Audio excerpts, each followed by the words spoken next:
Hello students, welcome again to my channel DNA.12 Education. Today we are going to discuss a new topic in chemistry. The topic is ikatan kimia bagian kedua dengan topik ikatan kovalen. Dari kimia SMA, ikatan kimia bagian kedua dengan pengkhususan ikatan kovalen.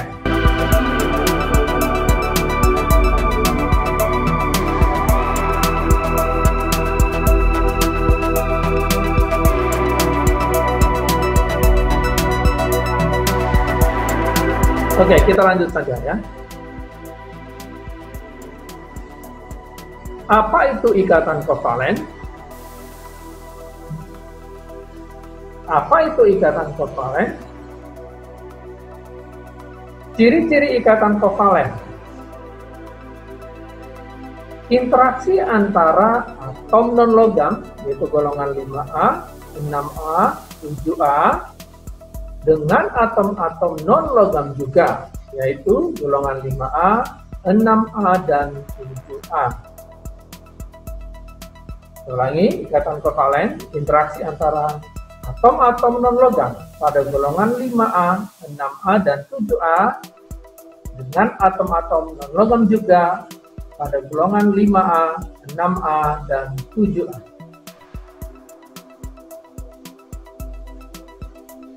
Ikatan kovalen adalah ikatan yang terjadi karena pemakaian pasangan elektron secara bersama oleh dua atom yang berikatan.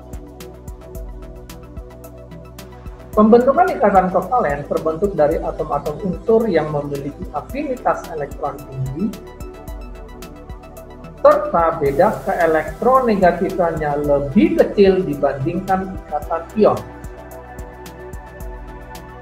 Jelas ya, jadi pembentukan ikatan kovalen terbentuk dari atom-atom unsur yang memiliki afinitas elektron yang tinggi, tetapi beda keelektronegatifannya lebih kecil dibandingkan ikatan ion. Ikatan ini mempersekutukan elektronnya dan akhirnya terbentuk pasangan elektron yang dipakai secara bersama. Supaya lebih jelas, perhatikan diagram berikut. Ini adalah atom non-logam dan sebelah kanan disebut juga dengan atom non-logam. Atom non-logam ini berada pada golongan 5A, 6A, 7A, bisa juga golongan 4A, berinteraksi dengan atom non-logam juga pada golongan 5A, 6A, 7A, termasuk di sini golongan 4A.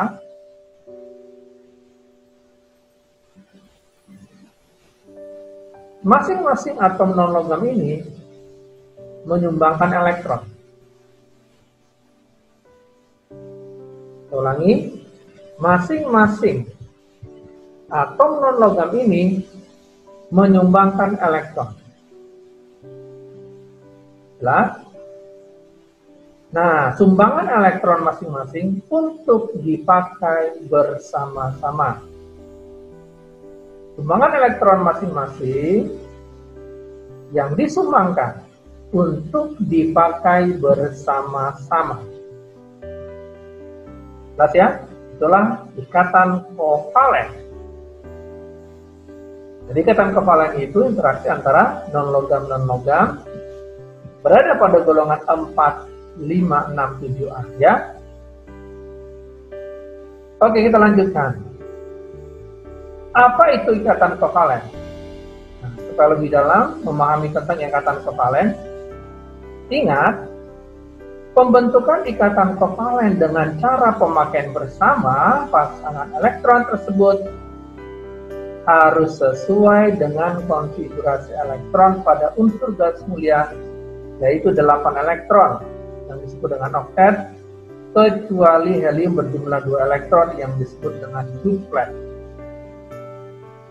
Ulangi, pembentukan ikatan kovalen dengan cara pemakaian bersama pasangan elektron tersebut harus sesuai dengan konfigurasi elektron pada unsur gas kuliah yang disebut oktet atau duplet. Jadi target dari ikatan kovalen adalah bagaimana caranya supaya jadi oktet atau duplet, baik pada atom pusat maupun pada atom cabangnya. Ingat ya, targetnya apa? Oktet atau duplet. Yuk kita lanjutkan. Karakteristik ikatan kovalen dan klasifikasinya. Apa saja karakteristik ikatan kovalen? 1. Memiliki energi ikat yang besar sehingga sangat keras dan tembus cahaya. Jadi ikatan kovalen ini mempunyai ikatan yang cukup besar, ya. Yang kedua, mempunyai titik leleh yang tinggi. Yang ketiga, titik larut dalam cair biasa dan hampir semua pelarut. Ulangi, tidak larut dalam cair biasa dan hampir semua pelarut. Ulangi ya, tidak larut dalam cair biasa dan hampir semua pelarut. Dan yang keempat, energi kohesinya sekitar 16-12 elektron volt. Nah, sekarang kita lihat klasifikasi dari ikatan kovalen. Ikatan kovalen bisa dibagi atau diklasifikasikan menjadi 4 bagian. Yang pertama disebut kovalen tunggal. Yang kedua disebut kovalen rangkap. Yang ketiga disebut kovalen koordinat. Dan yang keempat kovalen polar dan non-polar. Ulangi, ikatan kovalen dibagi 4, kovalen tunggal, kovalen rangkap, kovalen koordinat, dan kovalen polar dan non-polar. Yuk kita lanjutkan ya. Apa yang dimaksud dengan polar dan mengapa senyawa tersebut disebut polar? Polar berasal dari kata bahasa Inggris yang artinya polarity, artinya pengutupan. Kepolaran dalam ikatan kimia adalah suatu keadaan yang disebabkan distribusi atau penyebaran elektron tidak merata atau elektron lebih cenderung tertarik pada salah satu atom. Akibat dari distribusi yang tidak merata tersebut menyebabkan struktur dari ikatannya atau bentuk molekulnya menjadi tidak simetris atau disebut asimetris. Distribusi elektron tidak merata atau tidak simetris, sehingga terjadi perbedaan elektronegativan yang besar, atau secara fisika sigma F atau resultannya tidak nol. Jadi bisa dikatakan bentuk molekul yang tidak simetris artinya resultan gayanya atau elektronegatifannya tidak nol atau tidak seimbang. Resultan gaya pada kimia sering disebut sebagai istilah keelektronegatifannya. Apa ciri khasnya dari ikatan bersifat polar? Yang pertama, didapatkan pasangan elektron bebas pada atom pusat. Jadi ketika ada elektron bebas pada atom pusat, maka bisa dipastikan ikatan tersebut adalah polar. Saya ulangi, apabila didapatkan pasangan elektron bebas pada atom pusat, maka bisa dipastikan senyawa tersebut adalah polar. Apa saja yang termasuk polar? Senyawa-senyawa apa saja? Nanti kita lihat. Ya. Yang kedua, secara struktur molekul atau rumus bangun tidak simetris. Hal ini disebabkan oleh tidak meratanya distribusi elektron. Untuk ikatan yang dibentuk oleh dua atom, ciri khasnya apakah dia polar atau tidak polar, dilihat dari nomor atom yang berbeda. Misalkan HCl, H dengan nomor atom 1, sedangkan Cl dengan nomor atom 17. Mengakibatkan keelektronegatifan akan cenderung ke arah Cl. Secara fisika, sigma F-nya akan mengarah F, yaitu mengarah Cl. Jadi kalau saya mempunyai HCl, maka sigma F-nya akan cenderung ke arah Cl. Maka HCl akan disebut sebagai polar.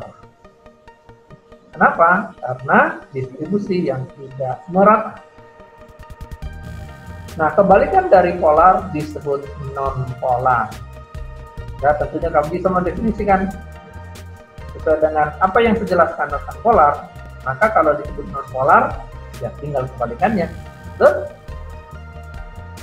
Oke, sudah. Kita lanjutkan. Nah, untuk memahami tentang proses pembentukan ikatan kovalen, saya akan memberikan beberapa contoh proses pembentukannya. Yuk kita lihat contoh nomor 1.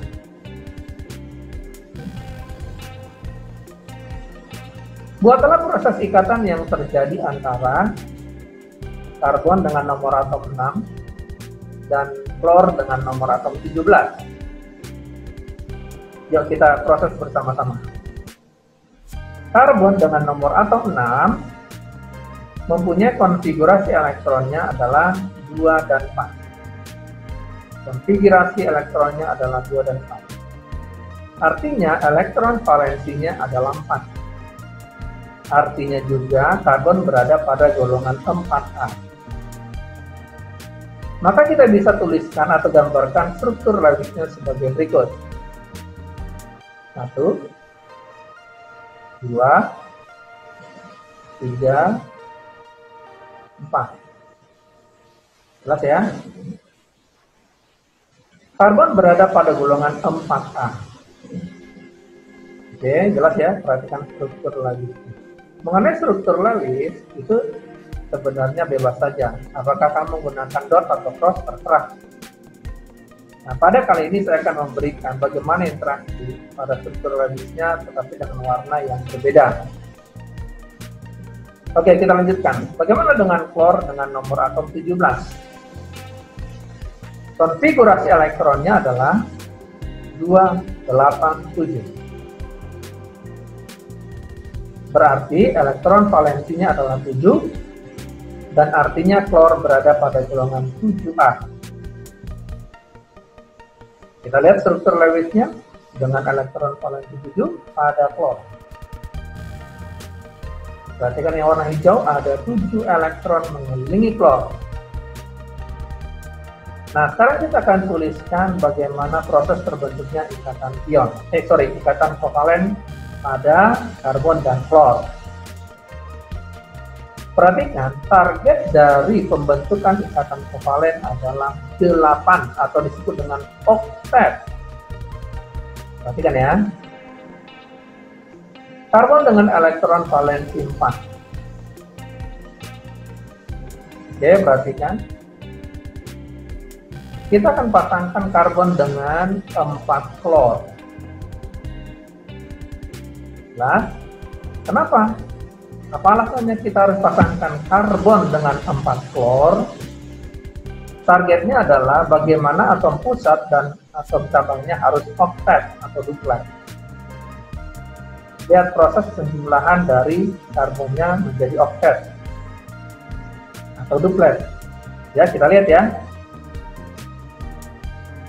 Ya, elektron warna ungu bertemu dengan elektron warna hijau. Ya. Iya. Sekarang kita perhatikan apakah keempat pasang ini menjadi oktet? Jelas. Kalau kita hitung, ada 8 elektron yang mengelilingi karbon. Berarti sudah terpenuhi syarat bahwa dia oktet. Demikian juga dengan atom-atom cabangnya. Perhatikan lingkaran yang berwarna biru. Ternyata juga sudah oktet. berarti sudah memenuhi syarat. Lingkaran merah berjumlah 8 elektron, sedangkan lingkaran biru semuanya juga masing-masing berjumlah 8 atau disebut oktet. Nah, target dari ikatan kovalen adalah bagaimana dia menjadi oktet, sudah terpenuhi. Nah, perhatikan, 2 elektron yang saling berdekatan akan membentuk satu bonding.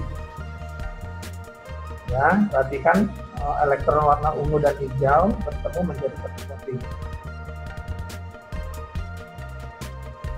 Ya, cabangnya adalah klor. Demikian juga sebelah kiri, cabangnya ada klor. Demikian juga sebelah bawah, cabangnya adalah klor. Dan demikian juga cabang pada bagian atas membentuk klor juga. Jadi jelas, ya, satu bonding itu dibentuk oleh 2 elektron yang berbeda. Ya, senyawa yang terbentuk adalah CCl4 dan bersifat nonpolar. Kenapa disebut nonpolar? Karena pada atom pusat yaitu C tidak mengandung atom bebas.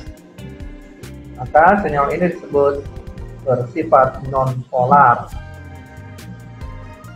Ingat, proses terbentuknya ikatan kovalen adalah karena saling sumbang elektron supaya berjumlah 8 atau oktet atau duplet atau disebut 2 elektron. Sebelah sama sini. Ya, kita lihat contoh kedua.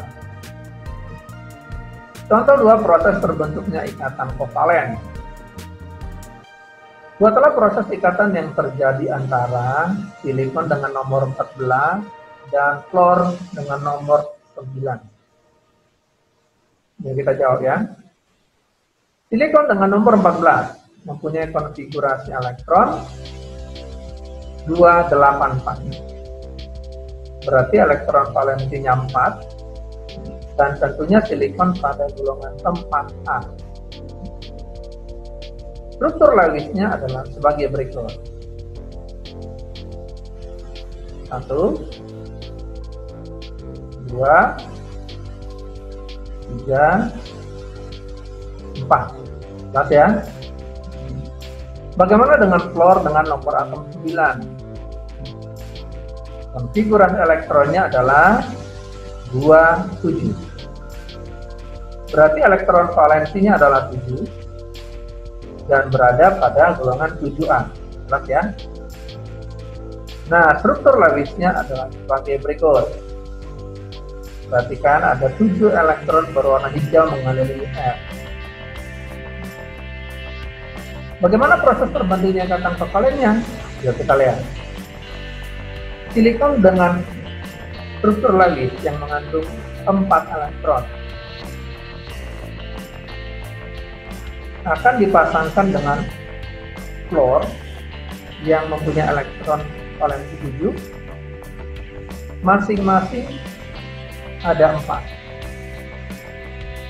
Ada 4 klor yang akan dipasangkan kepada silikon. Kenapa? Ingat, targetnya adalah bagaimana jumlah elektronnya menjadi 8 atau angka. Kita lihat interaksinya. Ya.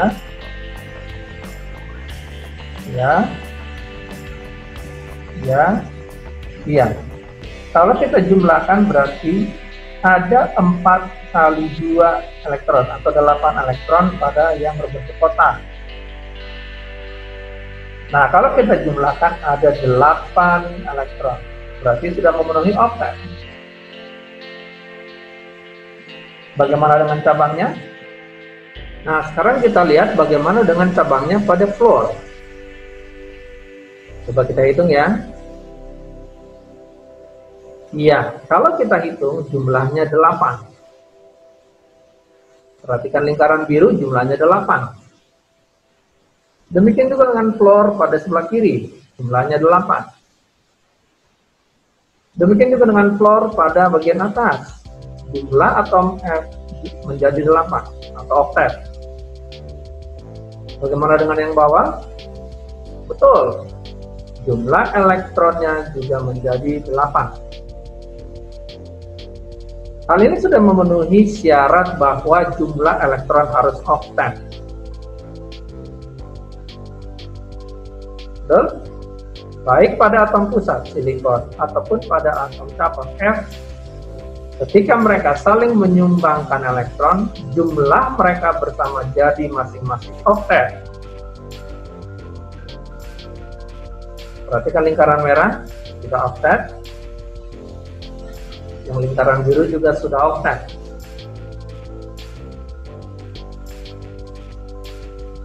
Jelas?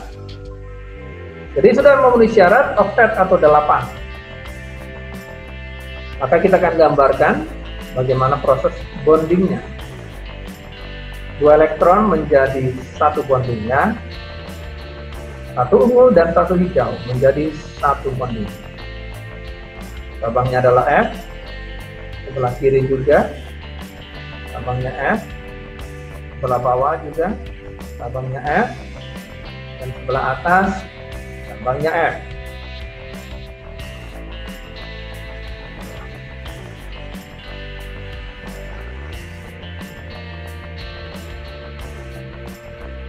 Senyawa yang dibentuk adalah SiF4 dan bersifat nonpolar.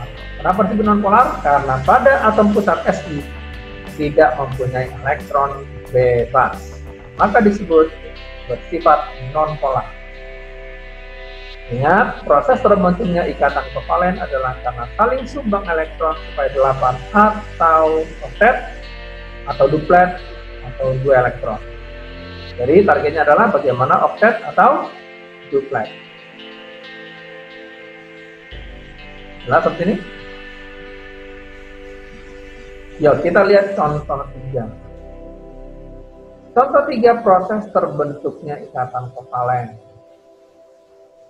Buatlah proses ikatan yang terjadi antara nitrogen 7 dan hidrogen 1. Kita proses yuk. Nitrogen dengan nomor atom 7. Konfigurasi elektronnya adalah 25. Berarti elektron valensinya 5. Dan nitrogen berada pada golongan 5A.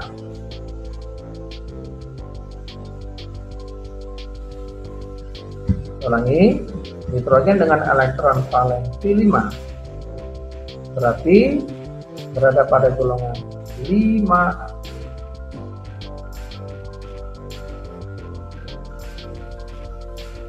Bagaimana struktur Lewisnya? Kita perhatikan atom N dengan 5 elektron.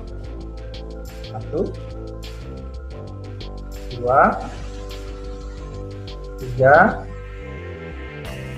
4, dan 5.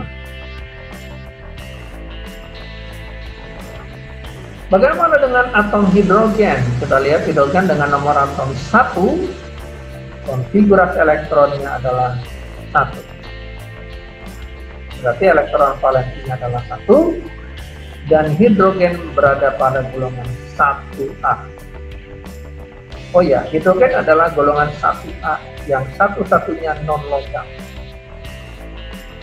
Ya, jadi kalau ada H bukan berarti dia ikatan ion, tapi dia kovalen. Satu-satunya atom pada golongan 1A yang non-logam hanya hidrogen. Kita lihat struktur Lewisnya. Ya, itu dia. Bagaimana proses terbentuknya ikatan kovalennya? Perhatikan nitrogen dengan elektron valensi 5.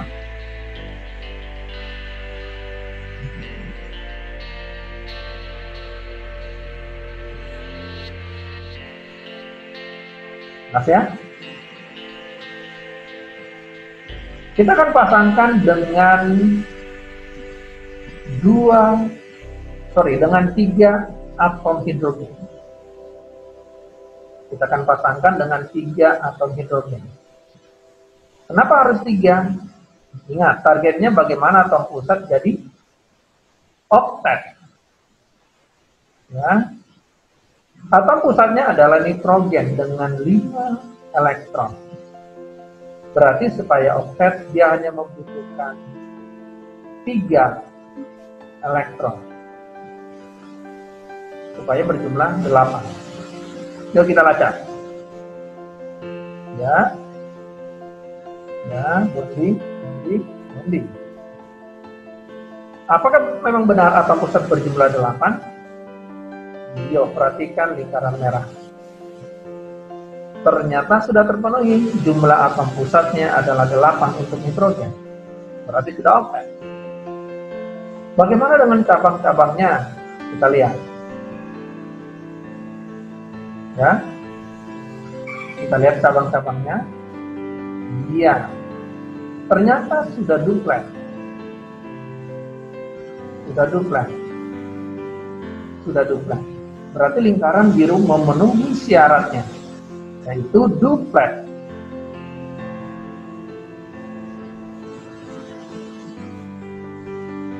Jelas ya sampai sini?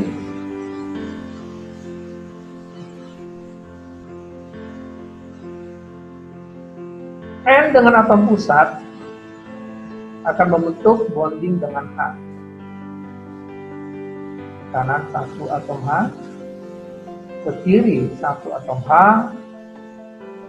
dan ke bawah dengan 1 atom H.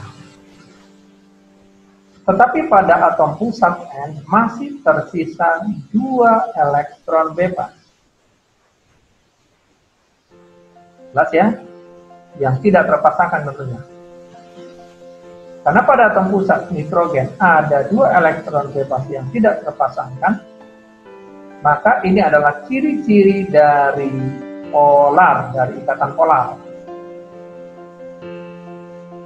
Senyawa yang terbentuk adalah NH3 bersifat polar. Ingat, salah satu ciri dari senyawa yang bersifat polar adalah mempunyai elektron bebas pada atom pusatnya.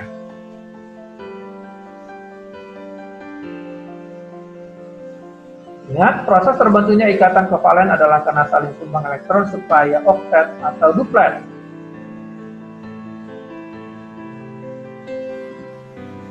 Sudah sampai sini? Yuk kita lihat contoh keempat supaya lebih paham. Contoh keempat, proses terbentuknya ikatan kovalen. Buatlah proses ikatan yang terjadi antara karbon dengan nomor atom 6 dan atom oksigen dengan nomor atom 8. Kita proses. Karbon dengan nomor atom 6 mempunyai konfigurasi elektronnya 24. Berarti elektron valensinya adalah 4 dan karbon pada golongan 4. Yuk kita lihat struktur Lewisnya. Ya, karbon dengan 4 elektron valensi. 1, 2, 3, 4. Jelas ya? Bagaimana dengan oksigen dengan nomor atom 8? Konfigurasi elektronnya adalah 26. Berarti elektron valensinya 6 dan oksigen berada pada golongan 6A. Yuk kita lihat struktur logisnya. Ini dia. Atom oksigen dengan 6 elektron. Bagaimana proses terbentuknya ikatan kovalennya? Yuk kita perhatikan. Pada atom karbon dengan 4 elektron valensi, pertama-tama dia melakukan disposisi elektron. Artinya membentuk pasangan-pasangan. Perhatikan, elektron atas akan menuju elektron samping, elektron bawah juga akan menuju elektron samping kanan. Sehingga dia membentuk posisi karbon seperti berikut dengan 4 elektron valensinya berpasangan. Oke, berpasangan ya. Demikian juga dengan atom O. Perhatikan ada 2 atom O yang single atau sendirian. Dia akan mengalami disposisi elektron sehingga berpasangan. Nah, sampai sini. Nah, karbon dan oksigen akan mengalami proses ikatan kovalen sebagai berikut. Ya, karbon yang sudah mengalami disposisi akan berinteraksi, akan bergabung dengan dua atom O, kiri dan kanan. Kita lihat, dalam kotak ada 4 elektron, dalam kotak juga ada 4 elektron dengan beda-beda warna. Bagaimana kalau kita cek apakah benar proses terbentuknya seperti itu? Kita lihat jumlah atom pusat karbonnya ada berapa. Wow, ternyata sudah oktet. Berarti memenuhi syarat. Bagaimana dengan atom cabangnya? Di atom O, ternyata juga sudah oktet. Ternyata juga sudah oktet. Berarti memenuhi syarat. Pada lingkaran yang biru oktet, pada lingkaran merah juga sudah oktet. Berarti sudah memenuhi syarat. Nah, senyawa yang terbentuk, ya perhatikan, karbon dengan membentuk posisi atau ikatan rangka dengan atom O. Demikian juga dengan sebelah kiri, rangka dengan atom O. Berarti ini adalah ikatan kovalen rangka. Apakah sudah membentuk kestabilan? Sudah, dan sudah oktet. Kita sudah uji sebelumnya, sudah 8. Nah, sekarang kita cek pada atom pusat C. Apakah ada elektron bebas? Tidak ada. Berarti senyawa yang dibentuk adalah CO2 bersifat non-polar. Senyawa yang dibentuk adalah CO2 bersifat non-polar. Jelas sampai sini? Oke, saya harap kalian mengerti dengan contoh-contoh proses pembentukan ikatan kovalen pada atom-atom non-logam. Oke, sekarang giliran kamu untuk latihan. Memastikan kamu mengerti tentang proses terbentuknya ikatan kovalen. Ikatan yang dibentuk oleh atom-atom non-logam dengan non-logam.